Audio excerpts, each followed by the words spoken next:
My name is Jarek Matthew Jones, and my favorite Zelda memory comes from the Legend of Zelda Majora's Mask for the Nintendo 64.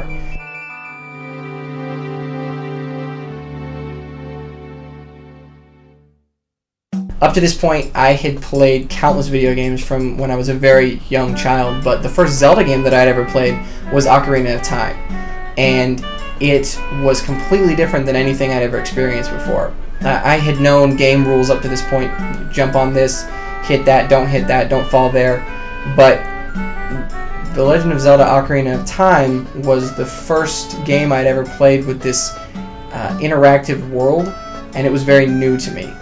When you first start Majora's Mask, it's very daunting.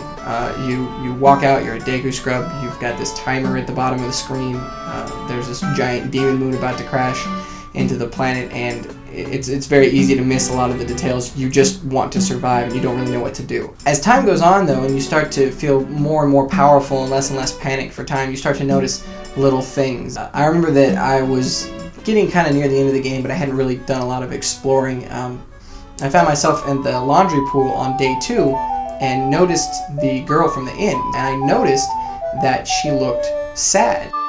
Years later, I would marvel at the fact that I noticed the emotional state of a bundle of pre-programmed responses, but it was very new to me. So I talked to her, and she said that she was waiting for someone, and that it was, I hope I see him at the carnival tomorrow. And I'm thinking, the moon is crashing into the ground, and you're concerned about the carnival tomorrow.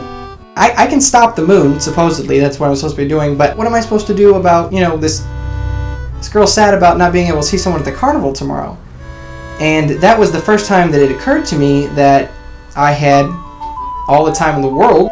Maybe I could actually make something happen here, and it made me want to help this girl.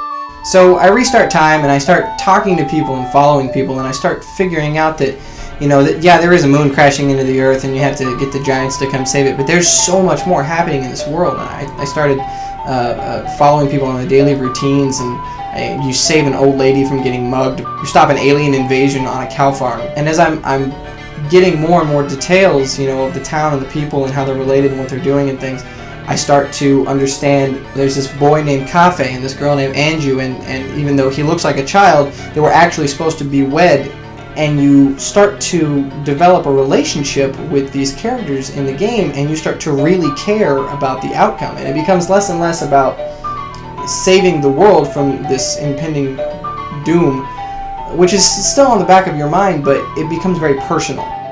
So finally, after all that work, you find out that Cafe's mask has been stolen. Apparently in the land of Termina, when two people get married, they exchange masks at their wedding.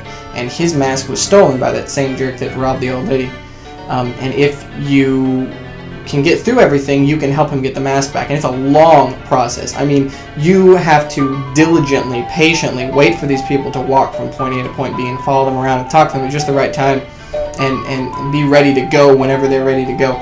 But you finally follow Cafe to the thief's hideout, and I'm like, alright, we're going to do this. I'm going to put this right. I'm going to save these two people, and then I'm going to stop the moon, and everything's going to be good. And I completely failed. So it turns out that his hideout was trapped, and as soon as you walk in and step on the wrong switch, the mask starts to go on a conveyor belt, and you have to solve a puzzle real fast, and I panicked and didn't get a chance to actually save the mask. So I have to start the whole thing over again, and again, it's a long process. But I'm less perturbed than I am resolute. I'm very angry with the thief. He does not understand the powers that he is messing with. I can rewind time. I can learn from my mistakes, and he's going down. And so I did it again. I get the mask. The last 5-minute countdown starts. The moon's going to crash in 5 minutes. But I didn't even care, because that could wait. Because the only place I wanted to be was back at the inn, where I knew that Anju was waiting for Cafe.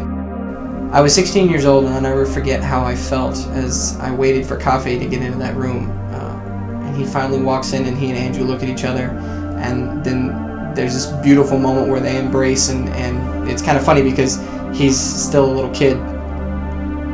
But I was so moved by this scene of these two people that would have died sad and alone if I had not helped them. And until my involvement, that was the way it was going to be. I've been taught right from wrong as I was growing up. Do the wrong thing and you'll get spanked or grounded or both, and do the right thing and you won't. You'll just kind of be left alone and everything's good. But I had never been taught to do good for the sake of doing good. And here in a video game, of all places, I fell in love with helping people. I had seen the difference that my involvement had made in these two people's lives. What you really get out of it is just a sense of I really did something good. From that day forward, I really just wanted to be a better friend and a better stranger to everybody that I met. Everyone in town wanted something, could have used my help in some way, but they needed me to talk to them first. And in the real world, I don't have a magic ocarina that allows me infinite do-overs. I have to do it right the first time. And it really taught me that I can personally make a difference. I can help two people. I can help one person.